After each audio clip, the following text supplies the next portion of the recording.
Welcome to Shadows of the Marquis. Shadows of the Marquis is a sanctuary for lovers of intense and dramatic historical romance. Here, you'll find narrated stories that explore arranged marriages, forbidden loves, secret passions, and the eternal struggle between duty and heart. With aristocratic settings, complex characters, and raw emotions, each video transports you to a world of luxury, secrets, and redemption, where disdain can turn into desire, and love has the power to change destinies. If you're passionate about Victorian dramas, Regency plots, and immersive narratives worthy of historical novels, this is the place for you. Tonight's tale takes us to the frozen heart of winter, 1817. Where a desperate lady and a haunted duke are about to forge a bargain that could save them both or destroy everything they hold dear. Lady Eleanor Hartfield has 5 days until Christmas to marry, or lose her freedom forever, trapped by a man who claims to be her guardian but hides a murderous truth. The Duke of Ashbourne, Adrian Blackwell, has locked himself away from society for 3 years, haunted by scandal and bound by blackmail. When Eleanor appears at his door with an impossible proposal, neither expects that their marriage of convenience will uncover dangerous secrets, ignite forbidden passion, and force them both to choose between survival and surrendering to a love that could cost them their lives. Will they unmask the villain before Christmas bells toll? Or will their deception become their downfall? Stay with us until the very end, because what happens in the snow-covered halls of Ashbourne Manor will leave you breathless. The carriage wheels crunched through fresh snow as Eleanor Hartfield clutched the edge of her seat, her breath forming ghostly clouds in the frigid December air. Through the frost-etched window, she watched the familiar streets of London fade into the white wilderness of the countryside, each mile taking her further from the gilded cage of her townhouse and closer to a gamble that could either save her life or seal her fate. The winter of 1817 had arrived with brutal cold, but nothing chilled Eleanor's blood quite like the memory of her guardian's ultimatum, delivered just 48 hours ago in the suffocating drawing-room of Hartfield House. 5 days, my dear niece, Cornelius Hartfield had said, his voice dripping with false concern as he circled her like a predator. 5 days until Christmas. Either you accept Lord Pemberton's proposal, or I'll have no choice but to commit you to Dr. Harrington's establishment for your obvious hysteria. His small, dark eyes had gleamed with triumph as he fingered the commitment papers already prepared, already signed by the complicit physician. Your father would want you properly cared for, after all, and your inheritance will be much better managed under my guardianship while you receive treatment. Eleanor's hands trembled at the memory, and she pressed them flat against the worn velvet of her traveling dress, forcing herself to breathe. The man who called himself her uncle was an impostor. She was certain of it now. The real Cornelius Hartfield had died in India 15 years ago, but her father had never known because the letters had continued, forged by someone patient enough to maintain a fiction for over a decade. When her father died suddenly 3 months ago, his will had named his brother as Eleanor's guardian until she married, and the impostor had appeared within days, armed with documents, memories carefully researched, and a plan to seize her considerable fortune. But Eleanor knew something far more dangerous. She had witnessed what he'd done. It had been 3 weeks ago, during what was supposed to be a quiet evening at home. Eleanor had been reading in the library when she'd heard raised voices in her father's former study. Curious and concerned, she'd approached the partially open door and seen the man she now knew as a fraud meeting with 2 other gentlemen, their faces partially shadowed by candlelight. They'd been discussing a shipment, something about opium and falsified manifests. And then one of the men had objected, had threatened to go to the authorities. Eleanor had watched in frozen horror as Cornelius had calmly removed a pistol from the desk drawer and shot the man through the heart. The body had been wrapped in carpet and removed within the hour, the study cleaned with chilling efficiency, and the remaining conspirator had left with a leather satchel full of money. Eleanor had said nothing, terrified and alone, but Cornelius had known. She'd seen it in his eyes the next morning at breakfast, the way he'd smiled at her over his coffee and mentioned how unfortunate accidents could befall young women suffering from delicate nerves and overwrought imaginations. The asylum threat had come days later, followed by the introduction to Lord Pemberton, a dissolute baron 3 times her age, who'd accepted Cornelius's generous bribe to propose marriage. Either scenario would silence her permanently, one through forced commitment and laudanum, the other through a husband who would control her completely and keep her far from London. Eleanor had only one option left, desperate and dangerous as it was. She needed to marry someone else first.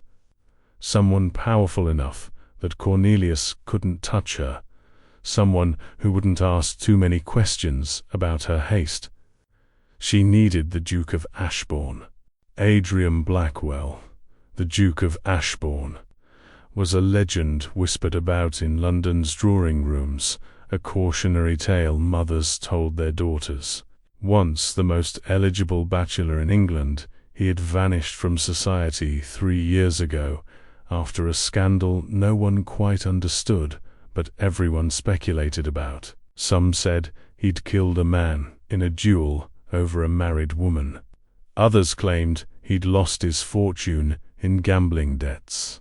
The most scandalous rumors suggested he'd been involved in treason during the last years of the war with France. Whatever the truth, the Duke had retreated to his Yorkshire estate and hadn't been seen in polite society since. Eleanor had met him exactly once, at a ball 5 years ago, when she was barely out of the schoolroom. She'd been standing near the refreshment table, overwhelmed by the crowd and noise, when a tall man in impeccable black evening wear had appeared beside her and quietly handed her a glass of lemonade without a word. She'd looked up into the most striking face she'd ever seen, severe and aristocratic, with eyes like winter ice and an expression of such profound loneliness that it had stolen her breath. He'd nodded once and disappeared back into the crowd before she could even thank him. Later, her friend had gasped when Eleanor described him. That was the Duke of Ashbourne, the most sought-after man in England. Did he speak to you? But he hadn't, and Eleanor had never forgotten that brief moment of unexpected kindness from a stranger. Now that stranger was her only hope. The carriage jolted over a particularly rough patch of road, and Eleanor's maid, sweet Mrs. Davies, who'd agreed to accompany her on this mad journey, reached over to pat her hand. "We'll be there soon, my lady. Are you certain about this?" "A duke, especially that duke, I'm certain," Eleanor interrupted gently but firmly. "It's this or the asylum, Mrs. Davies, or a marriage to Lord Pemberton, which would be a different kind of prison." She didn't mention the murder she'd witnessed, the real danger stalking her. Mrs. Davies was loyal but elderly, and Eleanor wouldn't put her in more danger than necessary. The maid nodded reluctantly, and they fell into silence as the landscape grew wilder, the trees thicker, the snow deeper. Finally, as twilight painted the sky in shades of purple and grey, the carriage rounded a bend and Ashbourne Manor came into view. Eleanor's breath caught. The estate rose from the snow-covered valley like something from a dark fairy tale, all grey stone and soaring towers, windows glowing faintly with candlelight against the gathering dusk. It was beautiful and forbidding in equal measure, isolated by miles of forest and winter, a perfect refuge for a duke who wanted nothing to do with the world, or a perfect place to hide secrets. The carriage pulled up to the main entrance, and a butler appeared so quickly Eleanor suspected he'd been watching from a window. He was elderly, dignified, and clearly surprised to see visitors. "Madame, we were not expecting. I must speak with the Duke of Ashbourne immediately," Eleanor said, climbing down before the footman could assist her. Her legs trembled from hours of travel and fear, but she kept her voice steady. "It's a matter of utmost urgency. My name is Lady Eleanor Hartfield." The butler's eyebrows rose. "His Grace does not receive visitors, Lady Hartfield. If you would care to leave a card, I will wait in the entrance hall until he agrees to see me, even if it takes all night," Eleanor said, surprising herself with her boldness. "Please inform His Grace that Lady Eleanor remembers a glass of lemonade from 5 years ago, and she's come to ask for his help in a matter of life and death." Something flickered in the butler's eyes, surprise, perhaps recognition of his master's rare act of kindness from years past. He bowed slightly. "Please come inside out of the cold. I will inquire if His Grace is receiving." The entrance hall was exactly as magnificent and melancholy as Eleanor had imagined. Black and white marble stretched beneath her feet, and a double staircase curved upward into shadows. Portraits of Blackwell ancestors lined the walls, their painted eyes seeming to judge her presumption. The massive fireplace roared with flame, but the heat seemed insufficient to warm the vast space. Everything gleamed with care, yet felt abandoned, like a museum of a life no longer lived. Mrs. Davies settled onto a bench near the fire, but Eleanor couldn't sit. She paced, her mind racing through the proposal she'd rehearsed 100 times during the journey. She would offer him a marriage in name only, a brief ceremony to secure her inheritance and freedom, with a generous financial settlement for his trouble. They could live separately, seek an annulment after a respectable period. She needed only his name and protection for a few months, long enough to expose Cornelius and reclaim her life. "His Grace will see you now." Eleanor spun around. The butler stood in the doorway of what appeared to be a library, his expression carefully neutral. "He asks that you come alone, my lady." Eleanor nodded, smoothing her traveling dress and touching the cameo at her throat, her mother's, her only remaining connection to happier times. She followed the butler into the library and stopped, transfixed. The room was magnificent, 2 stories of books rising to a coffered ceiling, with a fire crackling in a stone hearth large enough to roast an ox. But Eleanor barely noticed the grandeur, her attention fixed on the man standing before the fire, a glass of amber liquid in his hand, watching her with those unforgettable ice-blue eyes.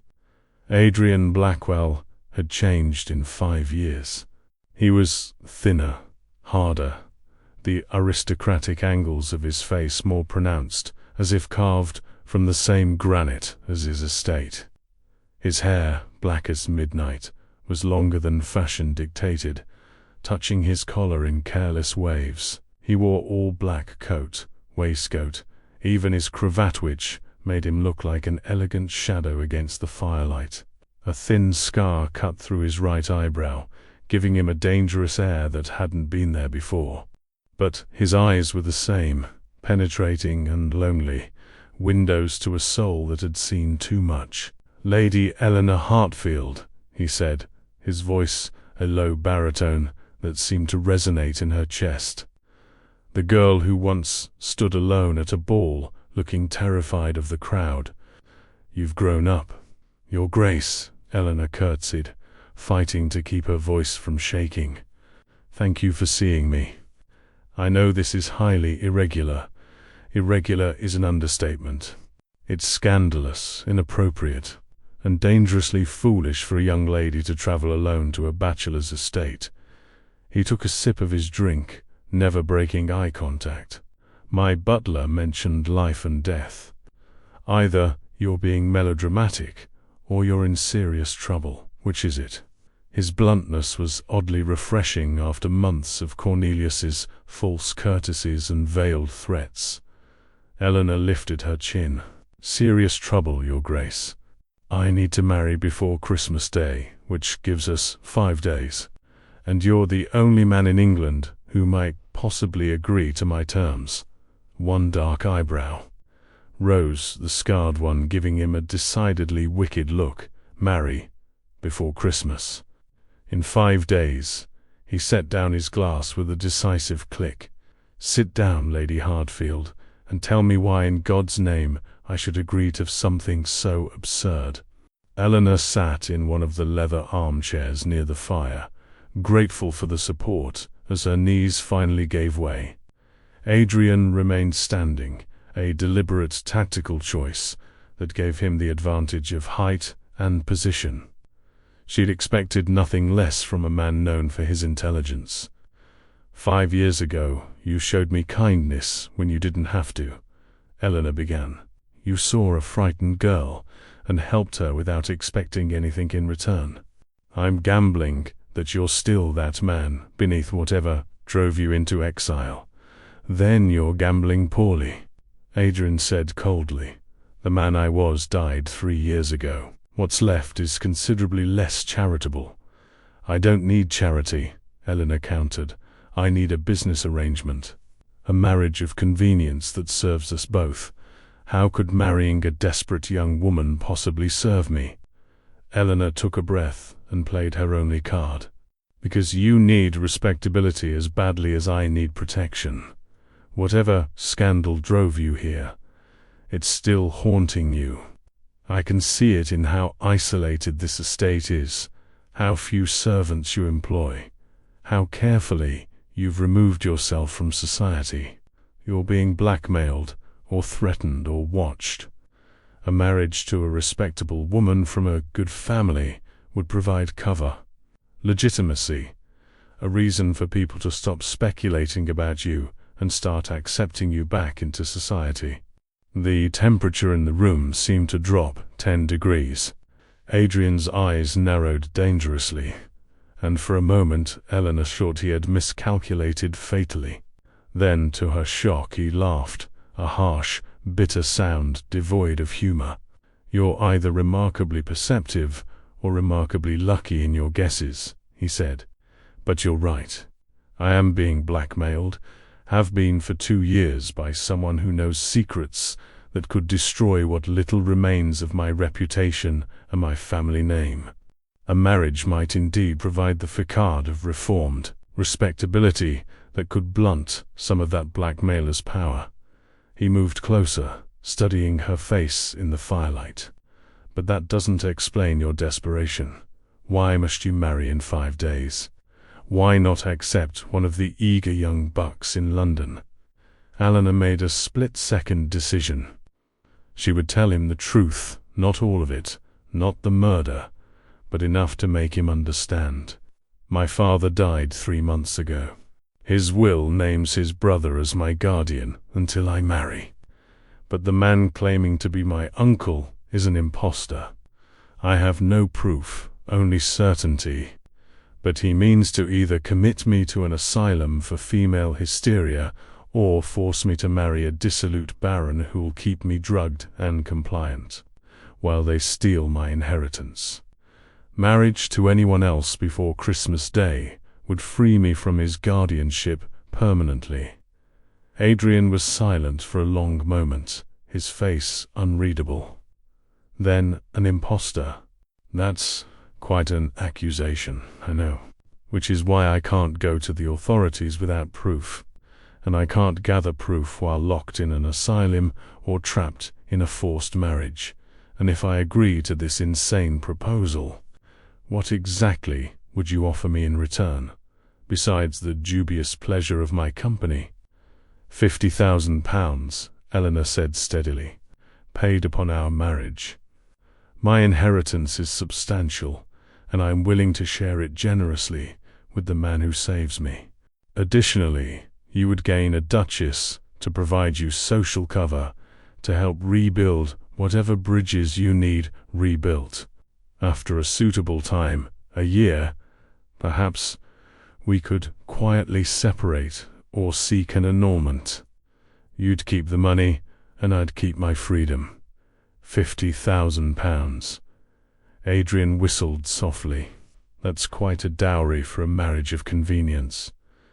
It's a small price for my life, Eleanor said simply. Adrian walked to the fire, staring into the flames for what felt like an eternity. Eleanor watched the play of light and shadow across his face, the tension in his shoulders, the way his long fingers drummed against his thigh in unconscious agitation. Finally he turned back to her. If I agree, and I haven't decided if I'm that foolish yet, we would need to establish rules, boundaries. This would be a business arrangement, nothing more. Hope flared in Eleanor's chest, bright and painful. Of course, I would expect nothing else. You would have your own rooms, your own life. I would not demand anything of you that you're not willing to give freely. The marriage would be in name only, unless and until we both decided otherwise, which frankly seems unlikely, given our circumstances, understood and acceptable. And you would tell me the complete truth about your situation. All of it. Because if we're going to do this mad thing, I need to know exactly what enemy I'm facing. No more half-truths or convenient omissions. Eleanor hesitated. The murder. Cornelius's criminal conspiracy. The danger that would follow her even here if he discovered her location. Could she trust this man she barely knew, with secrets that could get them both killed? But looking into Adrian's ice-blue eyes, she saw something that made her decision. Understanding. This was a man familiar with secrets and danger, with choices that left scars. If anyone could handle the truth, it was the Duke of Ashbourne. All right, she said quietly. I'll tell you everything. But not tonight. I've been traveling all day, and the story is long and dark. Give me your answer first. Will you marry me, Your Grace? Adrian studied her for another long moment, and Eleanor felt as if he could see straight through to her desperate, terrified soul. Then, incredibly, he smiled, a real smile, small and crooked, but genuine. It transformed his severe face into something almost beautiful. Yes, Lady Hartfield, I'll marry you. God help us both. Eleanor woke to weak winter sunlight filtering through blue damask curtains and a moment of complete disorientation. The bed beneath her was massive and unfamiliar, the room decorated in shades of blue and silver she didn't recognize. Then memory crashed back. The desperate journey, the proposal, the Duke's shocking acceptance. She was at Ashbourne Manor, and in 4 days she would become the Duchess of Ashbourne. A quiet knock announced Mrs. Davies entering with a tea tray, her weathered face creased with concern. Good morning, my lady. His Grace requests your presence in the library after you've broken your fast. He wishes to discuss arrangements. Eleanor nodded, accepting the tea gratefully. The hot liquid helped clear the fog of exhaustion from her mind. She'd fallen asleep almost immediately after Adrian had shown her to this guest room, too emotionally and physically drained to process what she'd done.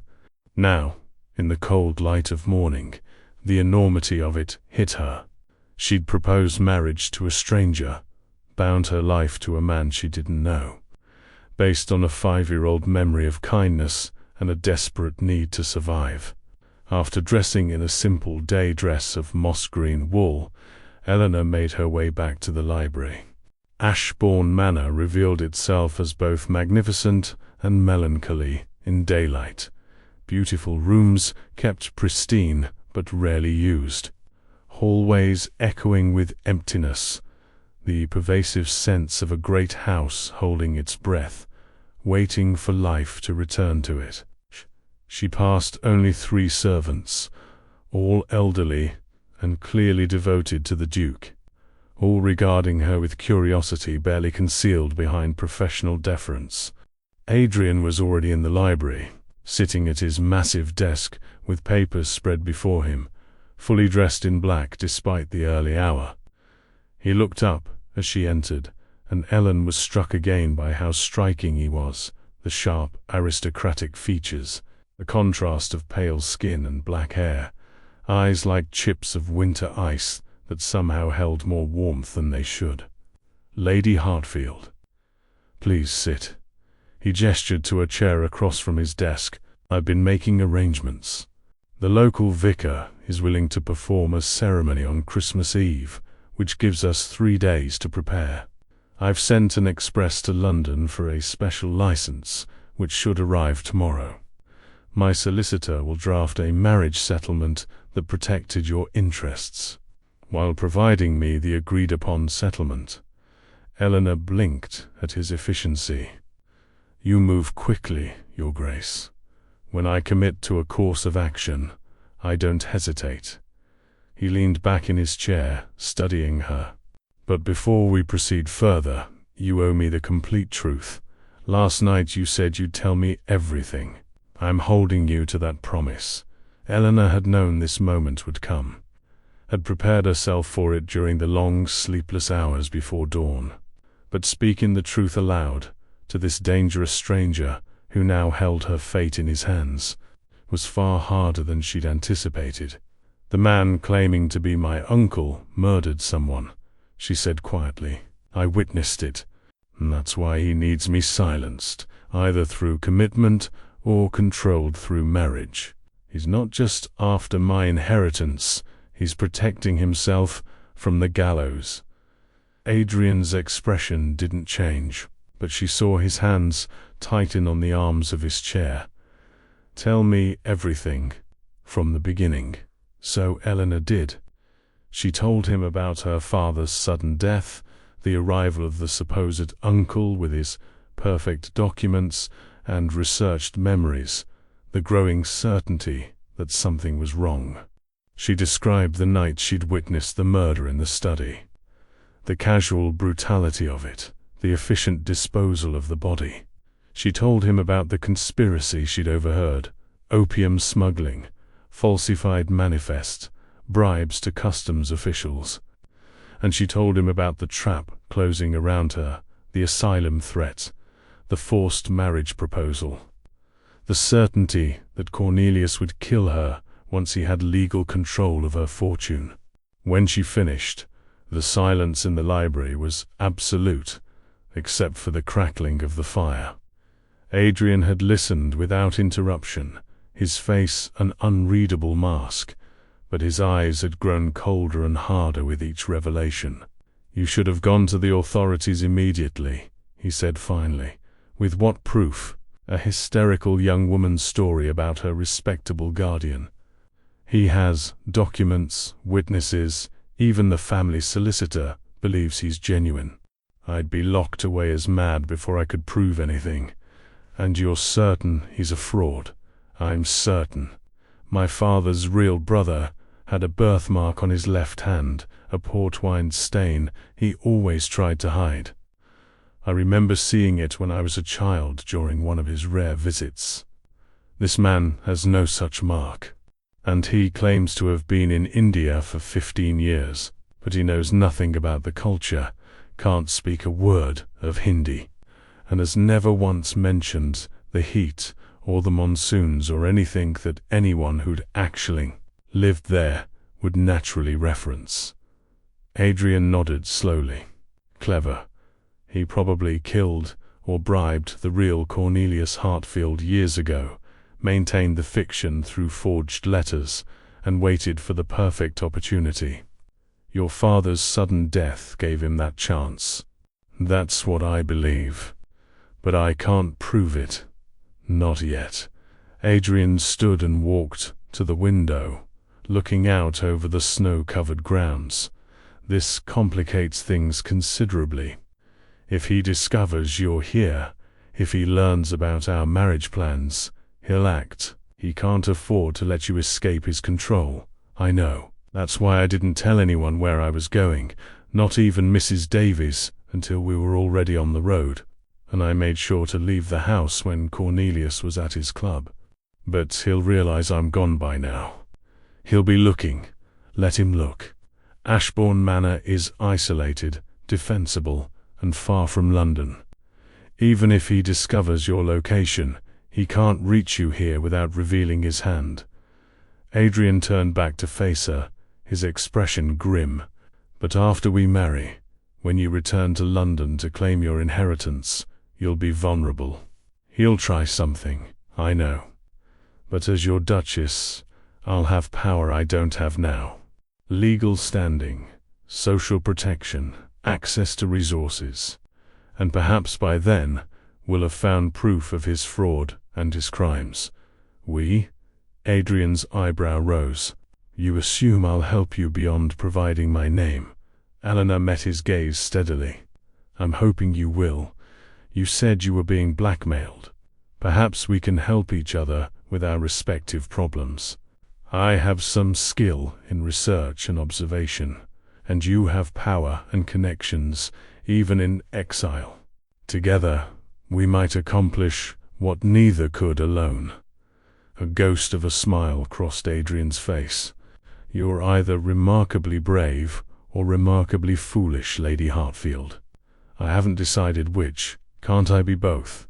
This time his smile reached his eyes, transforming his severe face into something warmer. Yes, I suppose you can. Very well, we have an agreement, not just a marriage of convenience, but a partnership of mutual protection and problem-solving. I'll help you expose your false uncle and his conspiracy. In return, you'll help me deal with my blackmailer. Tell me about the blackmail, Eleanor said. What hold does someone have over you? Adrian's smile faded. He was silent for so long, Eleanor thought he wouldn't answer. Then, 3 years ago, I did something I'm not proud of. I was young, arrogant, and believed I could play games with people's lives without consequences. Someone died because of my actions, not by my hand but because of my choices. The blackmailer knows this, has proof of my involvement, and has been demanding money and favors to keep the secret from destroying my family name entirely. What did you do? That's a story for another time, Adrian said firmly. The point is, this person has held power over me for too long. A marriage might give me leverage I've lacked, a reason to push back, instead of just paying and hiding. But it's dangerous, Eleanor. If we do this, we're both choosing to fight rather than submit. That comes with risks. Eleanor stood, moving closer to him with determination in every line of her body. I'm already at risk. At least this way, I'm fighting back rather than waiting to be caged or killed. I'll take those odds, Your Grace. Adrian looked down at her, something like respect flickering in his ice-blue eyes. Adrian, he said quietly, if we're going to be married, you should call me Adrian, and I'll call you Eleanor, if I may.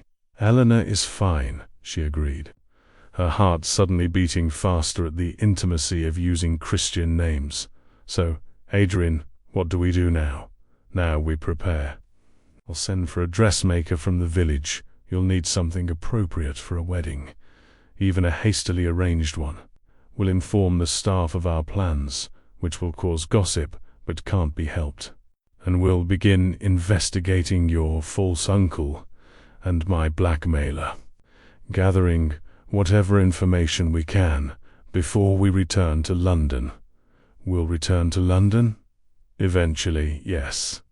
You can't access your inheritance or expose Cornelius from here, but not until after we're married and you're legally protected, and not until we have a plan. He moved to his desk, pulling out a fresh sheet of paper and a pen.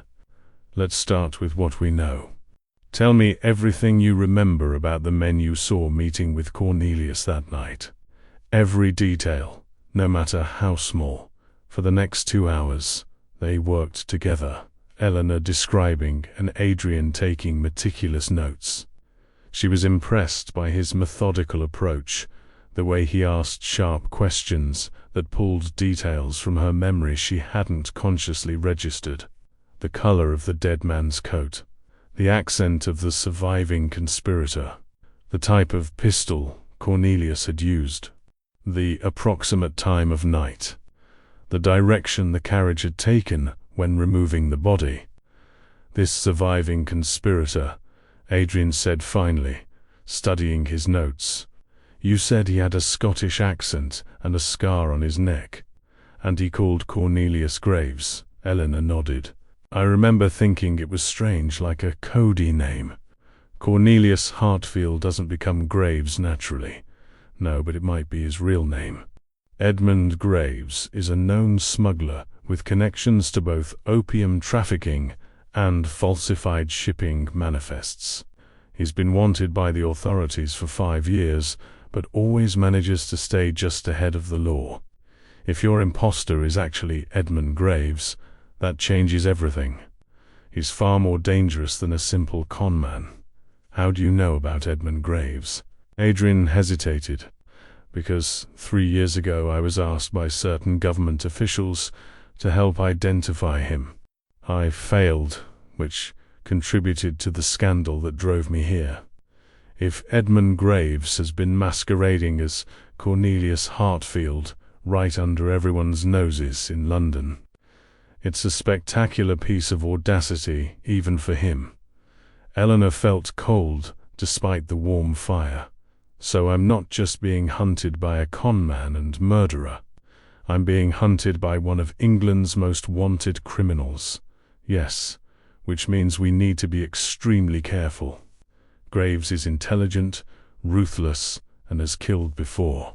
He won't hesitate to kill again if he believes you threaten his operation. Adrian set down his pen and looked at her seriously. Eleanor, there's still time to back out of this marriage. I can provide you protection here, help you another way. No, Eleanor interrupted firmly. We have an agreement, and I intend to keep it. Besides, if this Edmund Graves is as dangerous as you say, I need the protection of your name and title more than ever. Adrian studied her for a long moment, then nodded with what might have been approval. Very well, then we move forward. The ceremony will be Christmas Eve as planned. In the meantime, you're not to leave the manor grounds for any reason. I'll post extra guards, though I won't tell them why. And we'll continue gathering evidence against Graves. How? I still have contacts in London, people who owe me favors or who remain loyal despite my exile. I'll send discreet inquiries. Ask questions that might point us toward proof of Graves' real identity and his smuggling operation. If we can connect him to his crimes independently of your testimony, we can go to the authorities with a much stronger case. Eleanor felt a surge of hope. For the first time since her father's death, she wasn't facing this nightmare alone. She had an ally, however unexpected and complicated. Thank you, she said quietly, for believing me, for helping me. Adrian's expression softened almost imperceptibly. Thank you for giving me a reason to stop hiding and start fighting again. I've been a coward for 3 years, paying blackmail and avoiding the world.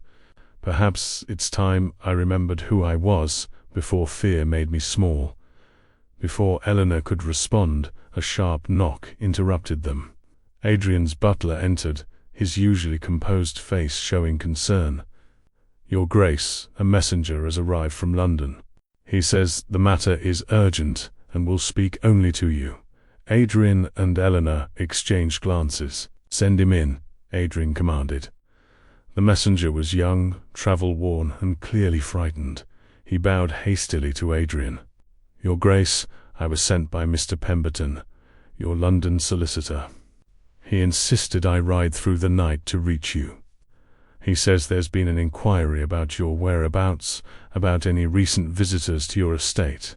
The inquiry came from a man claiming to be investigating a missing ward, a lady, Eleanor Hartfield. Eleanor's blood turned to ice. He's found me. Already. Not yet, Adrian said calmly, though his eyes had gone arctic. An inquiry is not the same as knowledge. He's fishing, checking possible locations. He turned to the messenger. What did Mr. Pemberton tell the inquirer? That he hadn't heard from your Grace in 6 months, and had no knowledge of your household affairs. He suggested the inquirer check with the Yorkshire magistrate, knowing that would take time and yield nothing. Good. You've done well. Adrian pulled coins from his desk and handed them to the messenger. Rest, eat, and return to London tomorrow. Tell Mr. Pemberton I'll be in contact soon with instructions. And tell no one that you made this journey. Understood? Yes, Your Grace. The messenger bowed and left. Eleanor found herself shaking. 3 days. We have to survive 3 days until the wedding. And now he's already hunting for me. Adrian moved to her side, and for the first time, he touched her, just a hand on her shoulder, warm and solid and grounding. He won't find you here, I promise you that. But this does confirm that waiting is dangerous. We'll move the ceremony forward if possible. To when? Tomorrow night. Christmas Eve. He smiled grimly at the absurdity of the phrase. The special license should arrive by morning. We'll marry as soon as the vicar can get here, even if it means a ceremony at midnight. Once you're legally the Duchess of Ashbourne, Graves loses his power over you. Eleanor nodded, trying to quell her panic. 1 more day. She could survive 1 more day. She'd come this far, gambled everything on a stranger's honor and a desperate plan. She wouldn't falter now. Eleanor, Adrian said quietly, his hand still on her shoulder. Look at me. She did, and was surprised by the intensity in his ice blue eyes. I made you a promise. I will not let him hurt you. Whatever it takes, whatever I have to do, you will be safe. Do you believe me? Eleanor searched his face and found only absolute conviction. This man, this haunted duke with his own demons and scars, meant every word. Yes, she said. I believe you. Good. Then let's make sure we're both ready for whatever comes next. He released her shoulder, and Eleanor felt the loss of that warm, steady contact. Go rest. We have a long night ahead of us tomorrow, and I want you prepared. Eleanor nodded and left the library, her mind whirling. As she climbed the grand staircase back to her room, she couldn't help but think about the strange turn her life had taken. 5 days ago she'd been trapped and terrified, waiting passively for her fate to be sealed. Now she was about to marry a duke, fight a criminal conspiracy, and stake her entire future on an alliance born of mutual desperation. But as she looked back toward the library where Adrian still stood, a dark figure against the firelight, Eleanor realized something unexpected. She didn't regret her choice. Dangerous as it was, desperate as it seemed, this felt right. Like stepping out of shadows into uncertain light, frightening but necessary. Whatever came next, at least she wouldn't face it alone. The next day passed in a blur of activity. Adrian was true to his word. The special license arrived by express courier before noon, and the local vicar agreed to perform the ceremony that very evening. A dressmaker from the village had been summoned, and, upon hearing the romantic story of a duke finally emerging from mourning to marry a lady who'd captured his heart years ago, a fiction Adrian had crafted with impressive ease and worked miracles to alter one of her finest creations. Eleanor stood now before the mirror in her room, barely recognizing herself. The wedding dress was a masterpiece of ivory silk with a subtle sheen, designed in the elegant empire style with a modest neckline and long sleeves. The bodice was embroidered with delicate silver thread in patterns of winter roses and snowflakes, and a matching silver ribbon wrapped around the high waist. Her mahogany hair had been arranged in an elaborate updo by Mrs. Davies, with small white rosebuds woven through the curls. She wore her mother's cameo as a something old, and the dressmaker had included a new pair of silver slippers as her something new. "You look beautiful, my lady," Mrs. Davies said, dabbing at her eyes. A proper bride. Eleanor barely heard her. She was staring at her reflection and thinking about what would happen in less than an hour.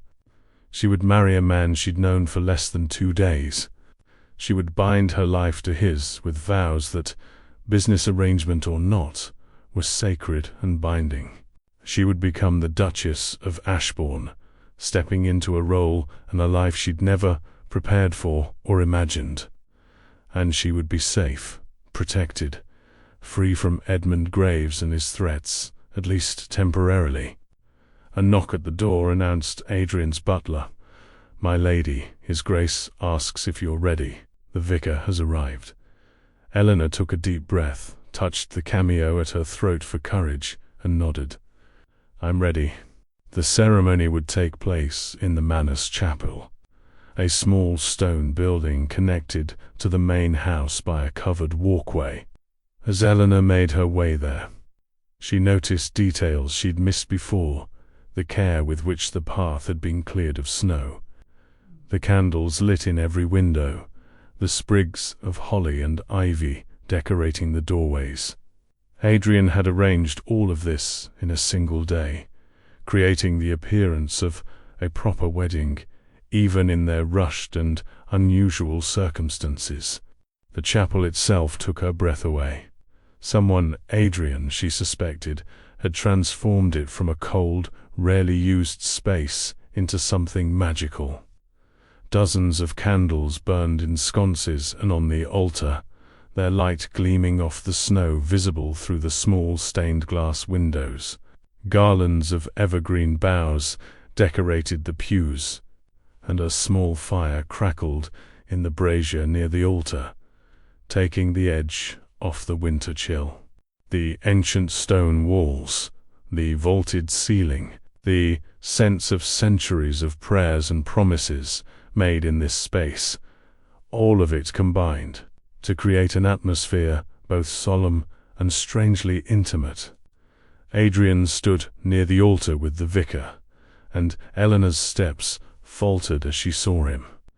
He'd dressed formally for the ceremony in an impeccably tailored black coat and dove-grey waistcoat, his cravat arranged in perfect mathematical folds, his dark hair neatly brushed, though still slightly too long. He looked every inch the Duke, aristocratic and powerful, and impossibly handsome. But it was his expression that stopped Eleanor's heart, the way he watched her approach with something like wonder, as if he were seeing her for the first time. The small audience consisted only of Mrs. Davies, Adrian's butler, Mr. Thornton, his housekeeper, Mrs. Fairfax, and 2 other elderly servants. No family, no friends, no grand celebration. Just 2 desperate people making a bargain, witnessed by candlelight and ancient vows. Eleanor reached the altar, and Adrian extended his hand to her. His fingers were warm, his grip steady and sure. "You look beautiful," he murmured, quietly enough that only she could hear. "So do you," Eleanor whispered back, then blushed at her own boldness. Adrian's lips quirked in that small, crooked smile she was beginning to recognize. Then the vicar cleared his throat, and they turned to face him, hands still joined.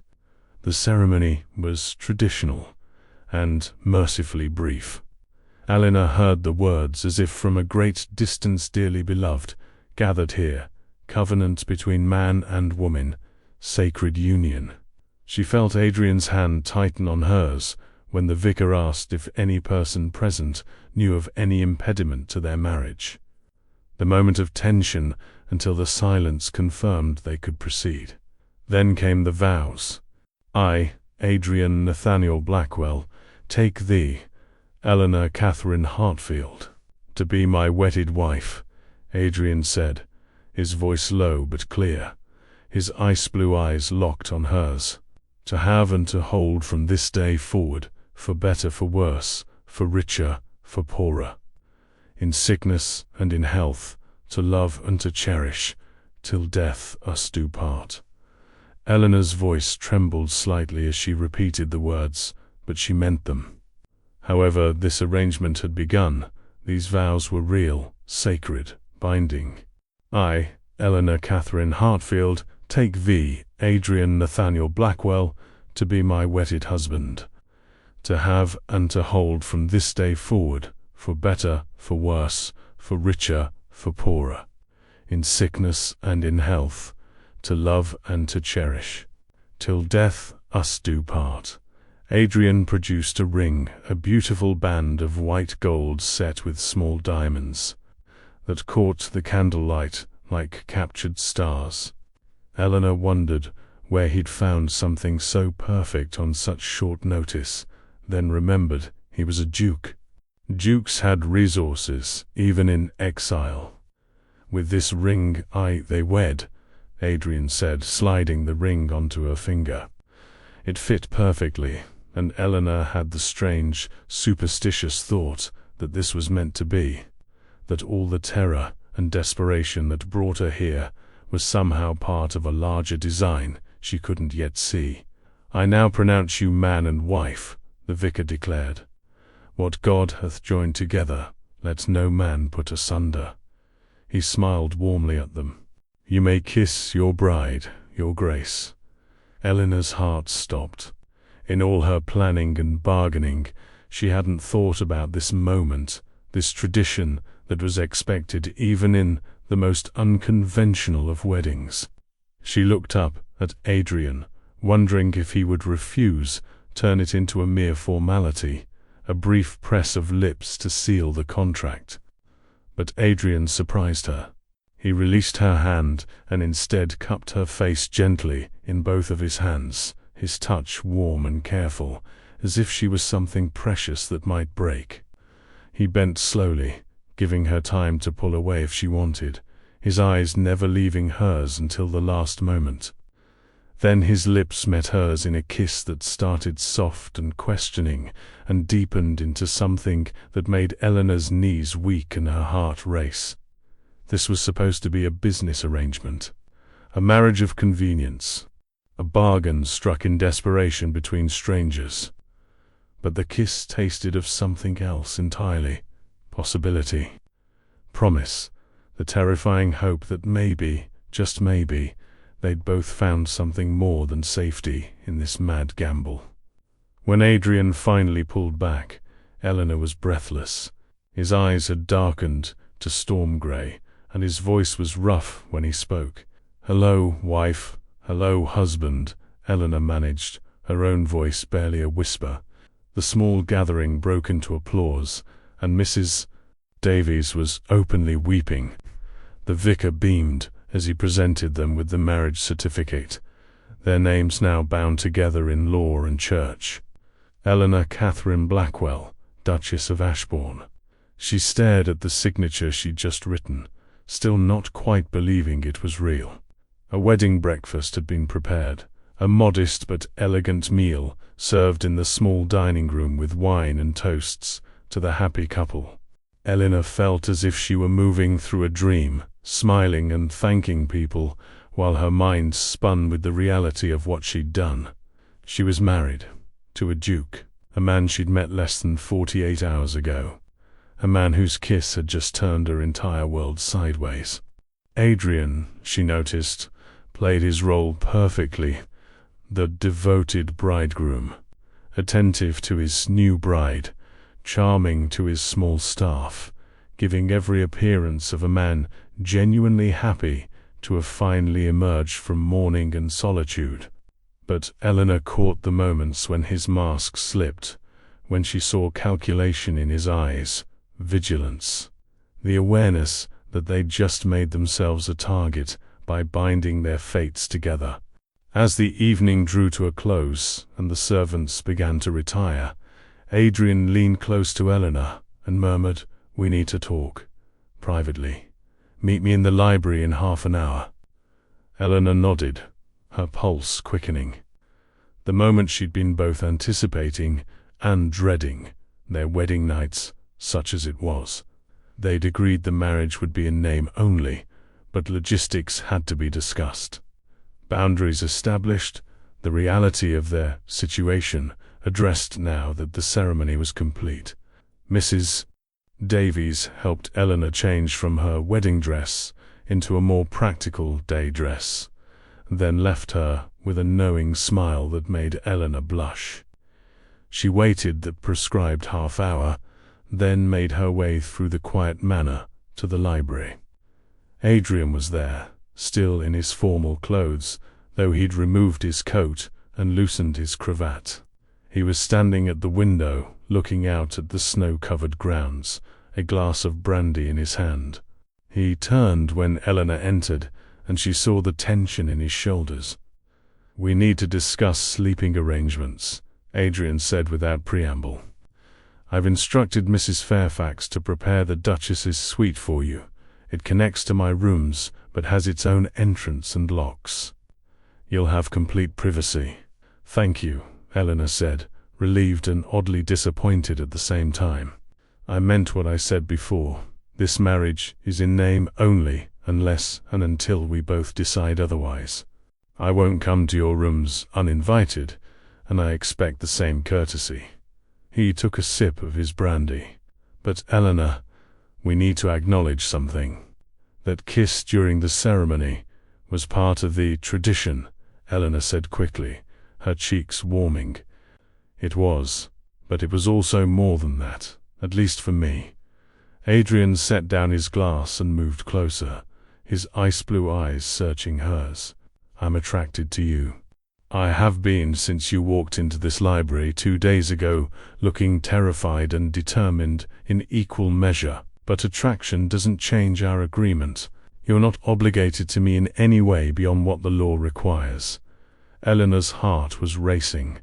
She thought about that kiss, about the way Adrian's hands had cradled her face, about the heat that had flared between them. She thought about the loneliness she'd seen in him, the mirror of her own isolation. And she made a decision that would have shocked the girl she'd been a week ago. "What if I wanted to change?" she said quietly. Adrian went very still. "Eleanor, I'm not saying tonight, or even soon, but we're married now. This is real. And I felt something when you kissed me, Adrian. Something I have never felt before. I don't know what it means, or where it could lead, but I think pretending it doesn't exist would be a mistake." "You barely know me," Adrian said, but his voice had roughened. "I know enough. I know you helped a frightened girl at a ball 5 years ago for no reason except kindness. I know you believed me when I told you about Edmund Graves, even though you had every reason not to. I know you've kept your word about everything, protected me, married me to give me safety, even though it puts you at risk. And I know that kiss we shared wasn't just tradition or performance. It was real." Adrian closed the distance between them in 2 strides, and Eleanor found herself backed against the bookshelf, his arms on either side of her head, caging her in. But she wasn't afraid. She was exhilarated. "You're playing with fire," Adrian said roughly. "I'm not a good man, Eleanor. I've done things I'm ashamed of, hurt people, made choices that cost lives. The blackmail against me exists because I deserve it. You might have bound yourself to a monster." "Then tell me what you did," Eleanor challenged. "Tell me your secret, and let me decide if you're a monster or just a man who made mistakes." For a long moment, Adrian looked at her, conflict warring in his eyes. Then slowly, he released her and stepped back, running his hands through his dark hair in frustration. "Not tonight. Tonight you're exhausted and overwhelmed, and you just got married. Tomorrow, when you're rested and thinking clearly, I'll tell you everything. And then you can decide if you still want to risk getting closer to me." Eleanor wanted to argue, but recognized the wisdom in his words. She was exhausted, emotionally and physically wrung out by the events of the past days. "Tomorrow, then." "But Adrian," she waited until he looked at her. "Thank you for everything, for believing me, for protecting me, for making our wedding beautiful, even though it was rushed and strange. You've given me hope when I had none." Adrian's expression softened. "You've given me something too, Eleanor, a reason to stop hiding, a purpose beyond mere survival. Perhaps we can save each other. Perhaps we already have," Eleanor said softly.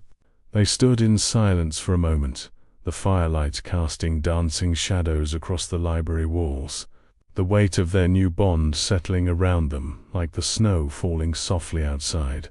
Then Adrian walked her to the door of her new suite, bid her good night with old-fashioned courtesy, and left her alone with her thoughts.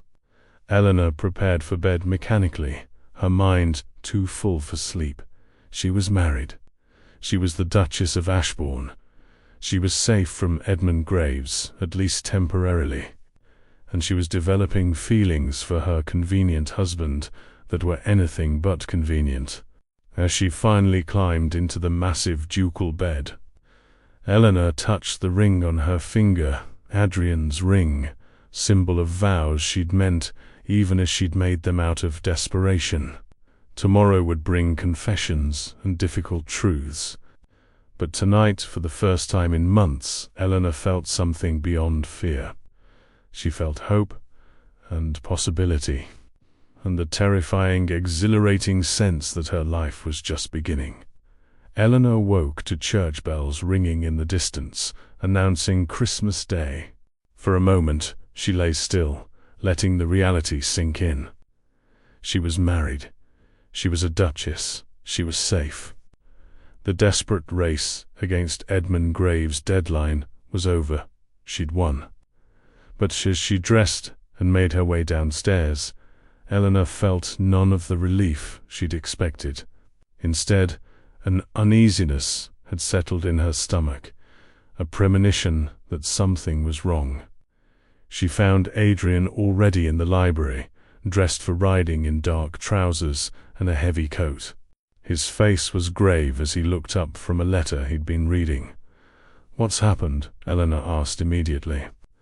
Adrian held up the letter. "This arrived an hour ago by express courier. It's from my London contact. Edmund Graves has been making very public inquiries about his missing ward, filing reports with magistrates, even offering a reward for information. He's building a case that you're mentally unstable and have been kidnapped by a fortune hunter. But we're married now. He has no legal claim. He's challenging the validity of our marriage, claiming I obtained the license fraudulently, that you weren't of sound mind to consent, that the ceremony was performed under duress. He's also secured testimony from a supposed physician who examined you recently and found clear evidence of hysteria and delusions." Eleanor felt sick. "That's absurd. I was never examined. We know that. But he has documents, signatures, witnesses, all false but convincing, and is using his respectable position as your guardian to cast doubt on everything about our marriage." Adrian's jaw tightened. "He's clever, Eleanor. He's turning the situation around, making himself the concerned guardian, trying to rescue his ward from a predatory duke. What can we do? Fight back. To do that, we need to expose him first. We need proof of his real identity and his crimes before he can use the legal system against us. Adrian moved to his desk, pulling out a folder. I've been working on this all night. I sent inquiries to my contacts, cross-referenced shipping manifest, investigated Edmund Graves' known associates, and I think I've found our proof. He spread papers across the desk, shipping records, witness statements, financial documents. 3 years ago, Edmund Graves partnered with a customs official named Thomas Hartfield to smuggle opium. Thomas Hartfield was your father's actual brother. When Thomas became a liability and threatened to confess, Graves killed him and assumed his identity. He's been waiting years for the perfect opportunity to use that stolen identity for a bigger prize, your inheritance. Eleanor stared at the documents, her heart racing. This is it. This is the proof we need. We can take this to the authorities. Not yet. These documents show motive and pattern, but they don't definitively prove the man calling himself Cornelius Hartfield is actually Edmund Graves. For that, we need either a physical identifier or a witness who knew both men. Adrian looked at her seriously. Eleanor, there's one person who might be able to identify him definitively. The other man who was in the study the night you witnessed the murder. The one with the Scottish accent who called Graves by that name. You want to find him? I think I already have. Based on your description and my knowledge of Graves' associates, I believe the man is James McTavish, a ship captain who frequently runs smuggling operations between Scotland and London. He's currently docked at Portsmouth, and he'll be there until the new year. Then we go to Portsmouth, Eleanor said immediately. It's dangerous. If Graves has people watching for you, then we'll be careful. But Adrian, this is our chance. With McTavish's testimony identifying Graves, combined with these documents, we can destroy his case and have him arrested for murder and smuggling. We can end this. Adrian studied her for a long moment, and Eleanor saw the concern in his eyes warring with respect for her courage. Finally, he nodded. We leave within the hour. Pack light, we'll be traveling fast and staying low. And Eleanor, he caught her hand, his grip warm and tight. From this point forward, we're in real danger. Graves won't let you expose him without a fight. Stay close to me, trust me, and we might survive this. I do trust you, Eleanor said simply. Something shifted in Adrian's expression, warmth flooding his ice-blue eyes. For a moment she thought he might kiss her again, but instead he lifted her hand to his lips in an old-fashioned gesture of courtly devotion. Then let's go finish this, Duchess. The journey to Portsmouth took 2 days of hard travel through winter roads. They traveled as Mr. and Mrs. Blackwell, ordinary gentry, with only Adrian's most trusted footman as protection. Adrian had sent advance word to his contact in Portsmouth, and they were met at an inn near the docks by a grizzled former naval officer named Captain Worth. Your Grace, Worth said, bowing to Adrian before turning appraising eyes on Eleanor and the new Duchess, I presume. You've stirred up quite the hornet's nest in London. Graves has half the city looking for you. Then it's good we're not in London, Adrian said calmly. McTavish, is he still here? Aye, his ship's docked at Pier 7. But you should know, word's gone out, that there's a price on information about the Duchess's whereabouts. Graves is offering £500 to anyone who can tell him where she is. Eleanor felt a chill. £500 was a fortune to most people. How long before someone connected Mr. and Mrs. Blackwell to the Duke and Duchess of Ashbourne? We'll have to move quickly, Adrian said. Can you arrange a meeting with MacTavish? Already done? He's agreed to meet you at midnight at the Sea Crown Tavern. But your Grace MacTavish is a dangerous man.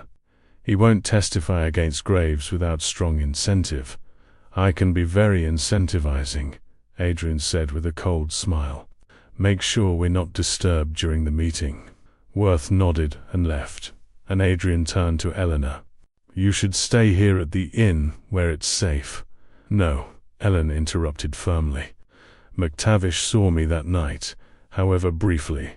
He'll recognize me, which will validate his testimony.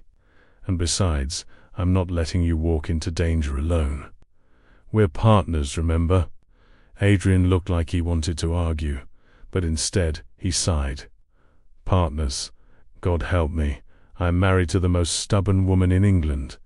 Second most stubborn, Eleanor corrected with a small smile. The first most stubborn was smart enough to marry you. That won her a genuine laugh, warm and surprised, and Eleanor felt a flutter in her chest at the sound. They'd been married for 2 days, traveled hundreds of miles, and shared danger and plans and growing trust. But this was the first time she'd made him truly laugh, and it felt like winning something precious. The Sea Crown Tavern was exactly what Eleanor expected from a dockside establishment. Low ceilings, rough clientele, the smell of ale and unwashed bodies, and an atmosphere of barely suppressed violence. Adrian kept Eleanor close as they made their way to a private room in the back, his hand never straying far from the pistol he'd concealed in his coat. James MacTavish was waiting, a burly man with red hair, the promised scar on his neck, and cold eyes that assessed them with professional wariness. He was flanked by 2 equally rough-looking sailors, and Eleanor's heart sank. This wasn't a man who'd testify out of conscience or justice. So, MacTavish said in his thick Scottish burr, the Duke of Ashbourne and the missing Lady Hartfield. Graves said someone might come looking for his ward. He didn't mention she'd bring a duke along.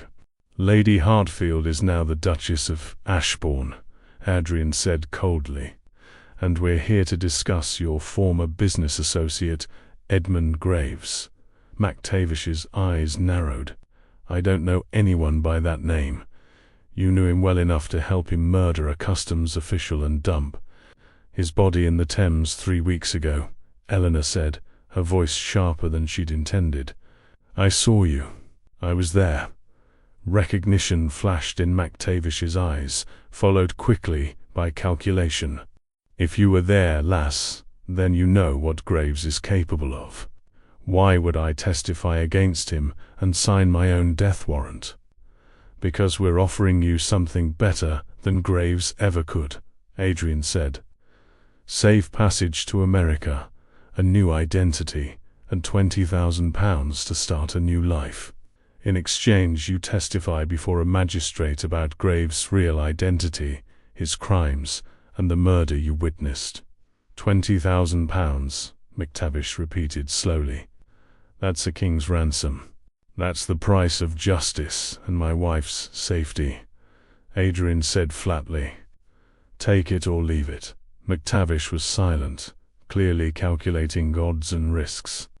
Then, how do I know Graves won't find me before I can testify, or kill me after? Because once you testify, Graves will be arrested and charged with murder. He'll hang, which makes revenge rather difficult. Adrian leaned forward, his voice dropping to something dangerous. But if you refuse, I'll ensure the authorities know you were complicit in that customs official's murder. You'll hang alongside Graves. Your choice, MacTavish. Freedom and fortune, or the gallows. MacTavish's face darkened with anger, but Eleanor saw, the moment he recognized he'd lost. You're a hard man, Your Grace.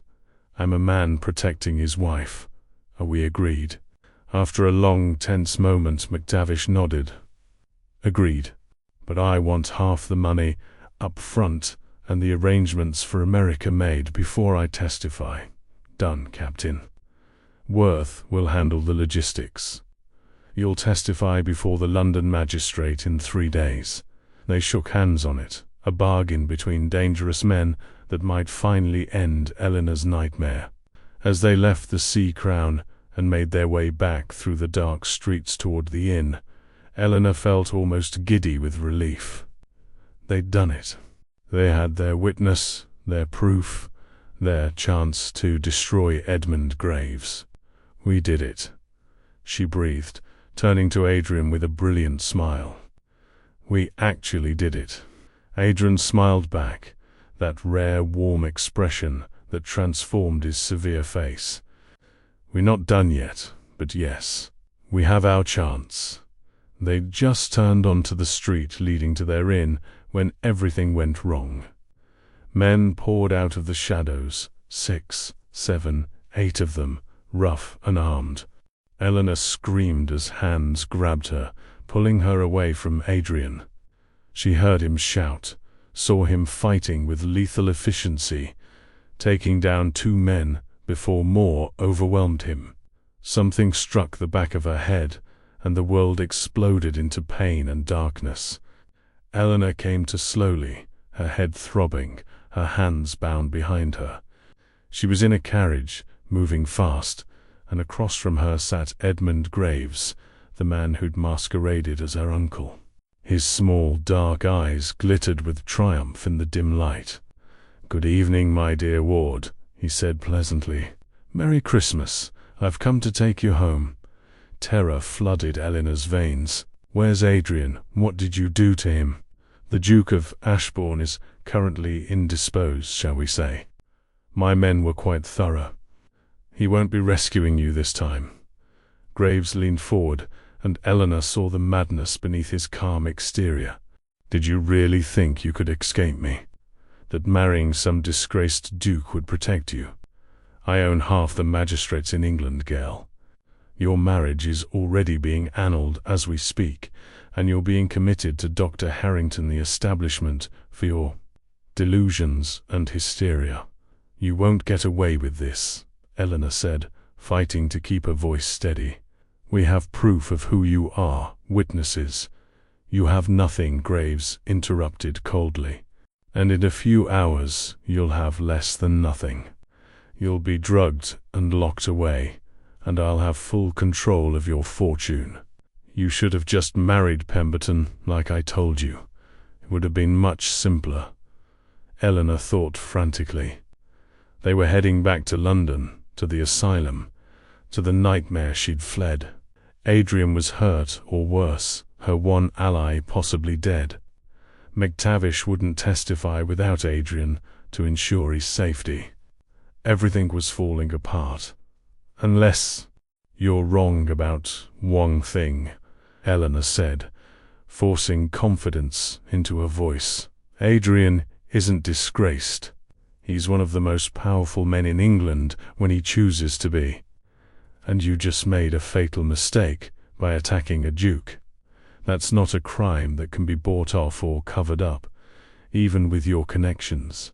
Doubt flickered in Graves' eyes. "He's a recluse, an exile. No one will care. He's the Duke of Ashbourne," Eleanor interrupted. "The Queen's cousin. A peer of the realm. Do you think assaulting him won't bring down every authority in England on your head?" She was bluffing, praying she was right about Adrian's connections, about the power his title still carried even after his exile. Graves' expression had gone calculating. "Perhaps I miscalculated, but it doesn't matter now. By the time anyone investigates, you'll be locked away, and I'll have access to your funds. I'll be on a ship to France before they can—" The carriage suddenly lurched to a violent stop, throwing them both forward. Shouts erupted outside, the sound of horses screaming and men fighting. The carriage door was wrenched open, and there stood Adrian, blood streaming from a cut above his eye, his clothes torn, a pistol in each hand, and murder in his ice-blue eyes. "Get away from my wife," he said, in a voice cold enough to freeze hell itself. Graves lunged for Eleanor, trying to use her as a shield, but Adrian was faster. He fired one pistol, the shot deafening in the confined space. Graves screamed and collapsed, clutching his shoulder. Adrian holstered the pistol and yanked Graves out of the carriage with terrifying strength, throwing him to the ground where Captain Worth and his men stood waiting. Then Adrian was in the carriage, cutting Eleanor's bonds with a knife, pulling her into his arms. "Eleanor! God, Eleanor, are you hurt?" "I'm fine," she sobbed, clinging to him. "You came. I told you I wouldn't let him hurt you. I meant it." Adrian pulled back just enough to cup her face, his eyes searching hers desperately. "I'm sorry. I should have anticipated he'd have men watching. Should have protected you better. You found me. That's all that matters." Eleanor kissed him, hard and desperate, pouring all her fear and relief and growing love into it. Adrian kissed her back with equal desperation. And for a moment, the world narrowed to just this: them, alive, together, safe. When they finally broke apart, Eleanor looked past Adrian to where Graves lay bleeding and surrounded. "Is it over?" "It's over," Adrian confirmed. Worth brought the magistrate and the watch. They saw everything: the kidnapping, the assault on a duke. "Graves is going to hang, Eleanor. And MacTavish has already given his testimony, which, combined with the attack on us, seals Graves' fate beyond any doubt." Eleanor sagged against Adrian, finally letting herself believe it. The nightmare that had haunted her for months was over. Edmund Graves would face justice. She was free. "Come on," Adrian said gently, helping her from the carriage. "Let's go home. Home." Eleanor tested the word in her mind as Adrian wrapped his coat around her shoulders and led her toward Worth's carriage. Home wasn't the London townhouse where she'd witnessed murder and been held prisoner. Home wasn't even the grand Ashbourne Manor, beautiful as it was. Home was wherever Adrian was. Home was the man who'd believed her when no one else would, who'd married her to save her, who'd fought his way through 8 armed men to rescue her. Home was the partnership they'd forged and the possibility growing between them. As they rode through the dark Christmas night back toward their inn, Eleanor rested her head on Adrian's shoulder and felt his arm tighten around her. "We need to talk," she said quietly. "You promised to tell me your secret, the one you're being blackmailed over." Adrian was silent for a moment.